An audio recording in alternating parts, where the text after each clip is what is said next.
Hello, greetings everyone. My name is Yogesh Patil. I am from Pune.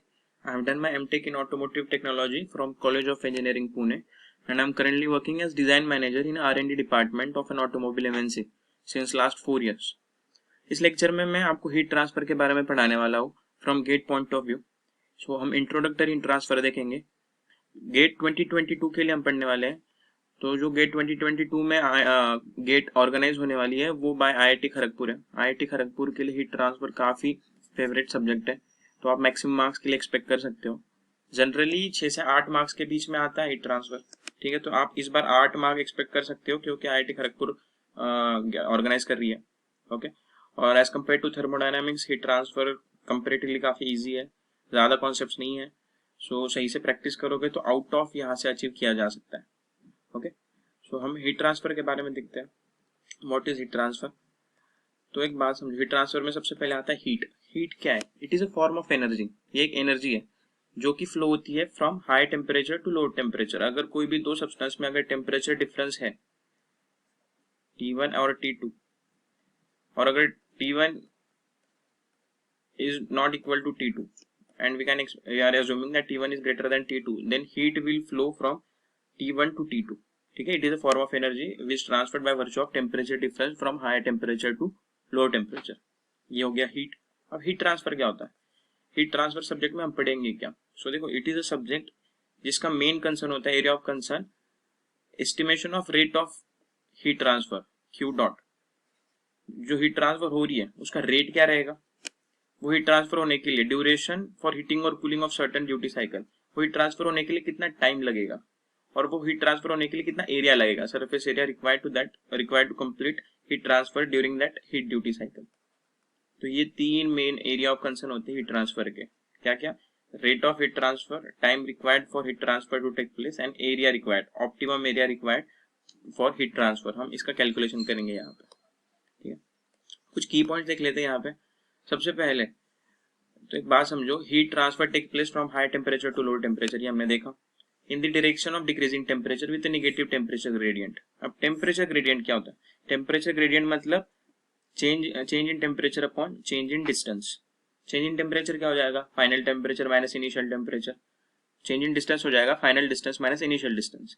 अब क्योंकि हमको पता है कि हीट हमेशा हायर टेम्परेचर से लोअर टेम्परेचर की तरफ जाएगी, राइट? तो यहाँ पे फाइनल टेम्परेचर लोअर टेम्परेचर हो गया, इनिशियल टेम्परेचर हायर टेम्परेचर हो गया. अब क्योंकि लोअर टेम्परेचर हमेशा कम रहेगा फाइनल टेम्परेचर से, हायर टेम्परेचर से, तो ये हमेशा निगेटिव आएगा न्यूमरेटर. तो हम यहाँ पे लिख सकते हैं with a negative temperature gradient, heat flow will always take place in the negative temperature gradient direction. Okay, अब क्योंकि इसको डायरेक्शन आ गई तो एक वेक्टर क्वांटिटी हो गई. तो आपको ईएससी वगैरह में पूछ सकते हैं कि ट्रांसफर स्केलर होता है या वेक्टर होता है, तो आपको पता होना चाहिए कि ये वेक्टर क्वांटिटी है. बहुत ही बेसिक है. ठीक है, आगे देखते हैं. अब यहाँ पे बहुत बार लोगों को क्वेश्चन आ सकता है कि हम थर्मोडायनामिक्स पढ़ते हैं, थर्मोडायनामिक्स में थर्म मतलब हीट होता है, और हीट ट्रांसफर में भी हम हीट के बारे में ही पढ़ रहे हैं. तो दोनों सब्जेक्ट अगर हीट के ही बारे में हैं तो डिफरेंस क्या है दोनों में? तो सबसे पहले एक बात समझो, थर्मोडायनामिक्स में जो हमारा मेन एरिया ऑफ कंसर्न रहता है, सपोज ये इक्विलिब्रियम पॉइंट ए है, ये इक्विलिब्रियम पॉइंट बी है कोई भी प्रोसेस में. तो यहाँ पे थर्मोडायनामिक्स में हमारा जो मेन कंसर्न रहता है वो पॉइंट ए से पॉइंट बी तक जाने के लिए कितनी एनर्जी रिक्वायर्ड रहेगी. एनर्जी ट्रांजिशन क्या होगा, उस एनर्जी के बारे में बात होती है, कितनी एनर्जी रिक्वायरमेंट रहेगी. On the contrary, heat transfer में पॉइंट ए से पॉइंट बी तक जाने के लिए जो एनर्जी ट्रांसफर होगा उसका रेट क्या होगा, इसके बारे में बात होती है. उसी के साथ साथ कितना एरिया रिक्वायर्ड रहेगा वो हीट ट्रांसफर होने के लिए, और कितना टाइम लगेगा वो हीट ट्रांसफर होने के लिए. ये मेजर एरिया ऑफ कंसर्न होते हैं. इसी के साथ साथ सपोज ये एक सरफेस है जिसके ओवर हीट ट्रांसफर हो रही है, राइट? तो इस सरफेस एरिया के ऊपर टेम्परेचर डिस्ट्रीब्यूशन क्या रहेगा वो हम हीट ट्रांसफर में पढ़ते हैं. ये सारी चीजें थर्मोडायनामिक्स में नहीं पढ़ी जाती है, तो अगर आपको कोई पूछे तो ये आपको पता होना चाहिए. अब हम मोड ऑफ हीट ट्रांसफर देख लेते हैं. ठीक है, तो हम यहाँ पे मोड ऑफ हीट ट्रांसफर देख लेते हैं. तो डिस्टिंक्टली अगर बात करें तो 3 मोड ऑफ हीट ट्रांसफर होते हैं, कंडक्शन, कन्वेक्शन और रेडिएशन. जिसमें से कंडक्शन और रेडिएशन सोली डिपेंड करते हैं टेम्परेचर डिफरेंस पे. कन्वेक्शन में टेम्परेचर डिफरेंस के साथ साथ मास ट्रांसपोर्टेशन भी होता है. आपने अगर सब्जेक्ट का नाम देखा होगा तो बहुत जगह लिखा होता है heat and mass transfer, right?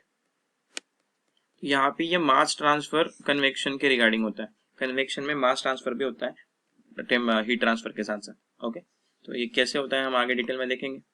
यहाँ पे हम conduction mode of heat transfer देख लेते हैं।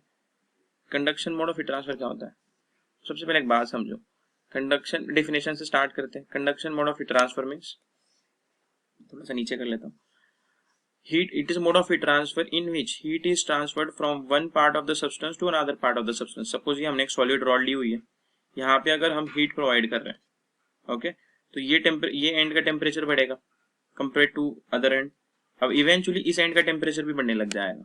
तो ये जो हीट ट्रांसफर हो रही है from one end to another end, इसी को हम कंडक्शन कहते हैं। या तो फिर अगर हमने दो सपोज स्लैब लिए हुए हैं, प्लेन स्लैब है जो कि फिजिकल कॉन्टेक्ट में है, ओके, ए और बी, तो दोनों का टेम्परेचर अलग अलग है T1 and T2 and we are assuming T1 greater than T2। अब क्योंकि वो फिजिकल कॉन्टेक्ट में और वो सॉलिड स्लैब है, अब इस वजह से हीट ट्रांसफर होगी फ्रॉम ए टू बी, इसी को हम कंडक्शन हीट ट्रांसफर कहते हैं। तो डेफिनेशन क्या है, it is defined as the mode of heat transfer in which heat is transferred from one part of the substance to another और between two substances in physical contact. Now this is important, without appreciable displacement of molecules forming the substance, और इसको ऐसे भी लिख सकते हैं, without bulk molecular motion. मतलब क्या, जो मॉलिक्यूल सब्सटेंस फॉर्म कर रहे हैं विदाउट उनके मोशन के, वो मॉलिक्यूल जो सब्सटेंस फॉर्म कर रहे हैं वो सब्सटेंस में एक पार्ट से दूसरे पार्ट की तरफ नहीं फ्लो होंगे, उसी को कंडक्शन कहते हैं। अगर फ्लो होंगे तो इसको हम कंडक्शन, ठीक है, एक माइक्रोस्कोपिक फिनोमेनन है क्योंकि बल्क मॉलिक्यूलर मोशन नहीं हो रही है। ठीक है, अब और एक बार कंफ्यूजन होता है स्टूडेंट्स में कि सॉलिड कंडक्शन सिर्फ सॉलिड में होता है, बट ऐसी बात नहीं है, कंडक्शन सॉलिड, लिक्विड और गैसेस तीनों स्टेट्स में होता है। तो हमेशा याद रखना। इसका मैकेनिज्म देख लेते हैं कि तीनों स्टेट्स के लिए मैकेनिज्म क्या क्या होता है। सबसे पहले सॉलिड से स्टार्ट करते हैं। सॉलिड को हम दो पार्ट में डिवाइड करेंगे, एक हो जाएगा नॉन मेटल, दूसरा हो जाएगा मेटल। अब अगर नॉन मेटल की बात करें तो कोई भी सब्सटेंस जो कि नॉन मेटल है, लाइक सपोज वुड हो गया या ग्लास हो गया या डायमंड हो गया या क्वार्ट्ज हो गया, इसको अगर आप उसको आप माइक्रोस्कोप में अगर ऑब्जर्व करोगे तो आपको एक मॉलिक्यूलर स्ट्रक्चर मिलेगा जिसमें एटम्स और मॉलिक्यूल्स काफी कन्फाइंडली स्पेस्ड होंगे, जहाँ पे कोहेसिव फोर्सेस बहुत ज्यादा होंगे। तो अगर आप ऐसे सब्सटेंस को, ये यहाँ पे मैंने एक मॉलिक्यूलर स्ट्रक्चर का एक 2D डायग्राम बनाया हुआ है, ठीक है, अगर आप इसको आप हीट दोगे तो ये जो मॉलिक्यूल्स है सारे वो अपने ही जगह पे वाइब्रेट करने लग जाएंगे, राइट। अब क्योंकि ये वाइब्रेट कर रहे हैं तो ये उनके जो एडजेसेंट मॉलिक्यूल है इस पे जाके कलाइड होंगे। अब कलाइड होंगे तो मोमेंटम एंड एनर्जी ट्रांसफर होगा और उस वजह से वो जो एडजेसेंट मॉलिक्यूल है वो भी वाइब्रेट करने लग जाएंगे अबाउट देयर मीन पोजीशन। अब ये जो वाइब्रेशन हो रहा है इसी को लैटिस वाइब्रेशन कहते हैं, oscillation of atoms about their mean position. अब ड्यू टू दिस वाइब्रेशन ये सराउंडिंग ये मॉलिक्यूल्स अपने एडजेसेंट मॉलिक्यूल्स पे कलाइड हो रहे हैं और इसी वजह से एनर्जी ट्रांसफर हो रही है, इसी को हम हीट ट्रांसफर भी कहते हैं ड्यू टू कंडक्शन। तो in case of non metal जो हीट ट्रांसफर होगी वो ड्यू टू लैटिस वाइब्रेशन होगी, ठीक है। अब अगर हम मेटल्स की बात करें तो मेटल में भी किसी हद तक लैटिस वाइब्रेशन होता है क्योंकि इसको भी मॉलिक्यूलर स्ट्रक्चर होगा, यहाँ पे भी कोहेसिव फोर्सेस स्ट्रांग होंगे। बट जो मेजर डोमिनेटिंग रीजन होता है हीट ट्रांसफर का due to conduction in case of metal is transport of free electrons. अब क्या होता है, अब मेटल्स में बहुत सारे एटम्स होंगे, बहुत सारे एटम्स के पास बहुत सारे इलेक्ट्रॉन्स होंगे। तो अगर कोई भी एटम को अगर आप हीट प्रोवाइड करोगे तो ये जो फ्री इलेक्ट्रॉन्स है वो एक्साइटेड स्टेज में चले जाएंगे और अगर वो एक्साइटेड स्टेज में चले गए तो वो एक एटम से दूसरे एटम की तरफ फ्लो होंगे। तो ये जो फ्री इलेक्ट्रॉन्स है ये एक पाथ प्रोवाइड करते हैं for energy heat transfer in the decreasing temperature. अब इस पाथ के थ्रू हीट फ्लो होगी इन केस ऑफ मेटल्स। तो याद रखना है मेटल्स में जो डोमिनेटिंग फैक्टर होता है हीट ट्रांसफर का वो होता है फ्री इलेक्ट्रॉन्स और नॉन मेटल्स में जो होता है डोमिनेटिंग फैक्टर वो होता है लैटिस वाइब्रेशंस। ओके, अब लिक्विड के केस में देखते हैं लिक्विड में हीट ट्रांसफर कैसे हो रही है। तो देखो सबसे पहले हमने यहाँ पे दो कंटेनर लिए हुए हैं, container A and container B, जो कि सेम साइज और सेम मटेरियल के हैं और उसमें हमने वाटर भरा हुआ है दोनों में up to same level. Difference इतना ही है, हम यहाँ पे नीचे से हीट प्रोवाइड कर रहे हैं और इस केस में हम ऊपर से हीट प्रोवाइड कर रहे हैं, ठीक है। यहाँ पे हमने एक हॉट प्लेट रखी हुई है, यहाँ पे बर्नर है, ठीक है। अब इस केस में देख लेते हैं अगर हमने नीचे से हीट प्रोवाइड की तो ये नीचे वाला जो फ्लूइड है सबसे पहले ये हीट लेगा, राइट। अब हमको पता है temperature is inversely proportional to density. और क्योंकि इसका टेम्परेचर बढ़ेगा तो इसकी डेंसिटी कम होगी, इसकी डेंसिटी कम होगी तो ड्यू टू बायोन्सी इफेक्ट ये ऊपर जाएगा। ऐसे क्यों, क्योंकि ऊपर वाले फ्लूइड की डेंसिटी अभी भी ज्यादा है तो वो हेवी फ्लूइड हो गया। अब due to gravity heavy fluid नीचे आ जाएगा और जो लाइट फ्लूइड है वो ऊपर चले जाएगा। अब इस वजह से यहाँ पे एक सर्कुलर मोशन सेट हो गई है, राइट। अब ये सर्कुलर मोशन, इसी को हम बल्क मॉलिक्यूलर मोशन भी कहते हैं। अब हमने कंडक्शन में पढ़ा है कि अगर बल्क मॉलिक्यूलर मोशन हो रही है तो इसको कंडक्शन नहीं कहेंगे, क्योंकि विदाउट बल्क मॉलिक्यूलर मोशन है, तो this is not case of conduction. इस केस में क्या हो रहा है, हमने ऊपर से हीट प्रोवाइड किया, तो ऊपर वाला पोर्शन सबसे पहले हीट लेगा, तो इसकी डेंसिटी कम होगी। अब क्योंकि इसकी डेंसिटी कम है और ये ऑलरेडी ऊपर है as compare to this fluid, this portion of fluid, तो ये ऊपर ही रहेगा और ये पोर्शन नीचे ही रहेगा। यहाँ पे कोई भी ग्रेविटी इफेक्ट की वजह से कोई भी बायोन्सी या मॉलिक्यूलर मोशन सेट नहीं होगी। अब यहाँ पे नो बल्क मॉलिक्यूलर मोशन है, जो कि हमने अपनी डेफिनेशन में भी देखा था, इसीलिए ये कंडक्शन है। अब कंडक्शन लिक्विड्स में कैसे होता है, बाय मॉलिक्यूलर वाइब्रेशन। तो सपोज ये सपोज हॉट प्लेट है, यहाँ से हम हीट प्रोवाइड कर रहे हैं, तो ये मॉलिक्यूल जो पहला मॉलिक्यूल है सबसे पहले इसको हीट मिलेगी, ये वाइब्रेट करने लग जाएगा। ये वाइब्रेट करने लग जाएगा तो ये सराउंडिंग मॉलिक्यूल पे जाके कोलाइड करेगा और उस वजह से एनर्जी और मोमेंटम ट्रांसफर होगा, एंड सो फोर्थ, ये चीजें चलेंगी। तो इस तरह से ऊपर से नीचे हीट ट्रांसफर होगी विदाउट बल्क मॉलिक्यूलर मोशन, इसीलिए इसको कंडक्शन कहते हैं। So conduction in case of liquid हमेशा याद रखना है, ड्यू टू मॉलिक्यूलर वाइब्रेशन होता है।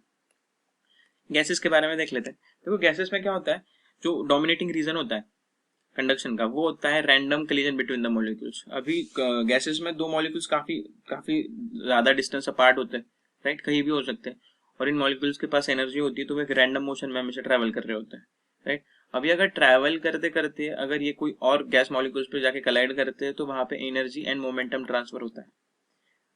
तो एनर्जी और मोमेंटम ट्रांसफर के साथ साथ ही हीट ट्रांसफर भी हो जाता है। तो इस मॉलिक्यूल की एनर्जी चेंज हो जाएगी, अगेन ये मॉलिक्यूल जाके किसी और मॉलिक्यूल पे कलाइड करेगा और उस मॉलिक्यूल की एनर्जी और मोमेंटम चेंज होगा। सो इस तरह से गैसेस के केस में हीट ट्रांसफर होता है due to random collision between molecules. तो हमेशा याद रखना है गैसेस, सॉलिड और लिक्विड तीनों स्टेट में हीट ट्रांसफर होता है, मैकेनिज्म थोड़ा सा अलग अलग होता है। इसका गवर्निंग इक्वेशन देख लेते हैं, फोरियर का कंडक्शन का गवर्निंग इक्वेशन क्या है। तो एक फ्रेंच साइंटिस्ट है फोरियर, जोसेफ फोरियर नाम है उनका। इन 1822 उन्होंने एक पेपर पब्लिश किया हुआ था जिसमें उन्होंने कंडक्शन का गवर्निंग इक्वेशन दिया हुआ था। उन्होंने क्या किया, एक प्लेन स्लैब लिया जिसका एक सरफेस T1 टेम्परेचर पे था और दूसरा सरफेस T2 टेम्परेचर पे था, जो कि x डिस्टेंस अपार्ट था। अब according to Fourier law of heat conduction, the rate of heat transfer that is qx dot is directly proportional to area in the direction of heat transfer. In the direction of heat transfer का मतलब क्या है, अगर suppose qx dot x direction में flow हो रहा है, तो x डायरेक्शन को जो परपेंडिकुलर क्रॉस सेक्शन एरिया रहेगा उसको हम कंसिडर करेंगे। तो qx dot is directly proportional to area of heat transfer. Also it is directly proportional to temperature gradient. हमने देखा है टेम्परेचर ग्रेडियंट क्या है पहले, that is change in temperature upon change in distance. ये हमेशा नेगेटिव आ जाएगा, तो इसको हम मॉडिफाई करके लिख सकते हैं qx dot is directly proportional to negative temperature gradient. इसको अगर हम कंबाइन करके लिखेंगे तो हमको ये इक्वेशन मिलेगा, qx dot can be written as minus ka dt by dx। अब ये k क्या है, कि ये कांस्टेंट ऑफ प्रोपोर्शनलिटी है जो कि फोरियर ने इंट्रोड्यूस किया हुआ था। इसको हम थर्मल कंडक्टिविटी के नाम से जानते हैं, और यहाँ पे नेगेटिव साइन जो है वो इंडिकेट कर रहा है that heat flow is taking place in the decreasing temperature, direction of decreasing temperature. अब ये qx डॉट जो है रेट ऑफ हीट फ्लो है, तो इसका यूनिट क्या आ जाएगा, हीट इज एनर्जी, तो एनर्जी का यूनिट आ जाएगा जूल, रेट का यूनिट आ जाएगा पर सेकेंड, तो रेट ऑफ एनर्जी का यूनिट आ जाएगा जूल पर सेकेंड, दैट इज वाट। ठीक है, यहाँ पे हमने कुछ बेसिक्स के बारे में बात की है हीट ट्रांसफर के, और मोड ऑफ हीट ट्रांसफर को इंट्रोड्यूस किया है, कंडक्शन हीट ट्रांसफर के बारे में थोड़ा सा बेसिक बात किया। ठीक है, आगे हम कन्वेक्शन हीट ट्रांसफर के बारे में पढ़ेंगे। Thank you guys.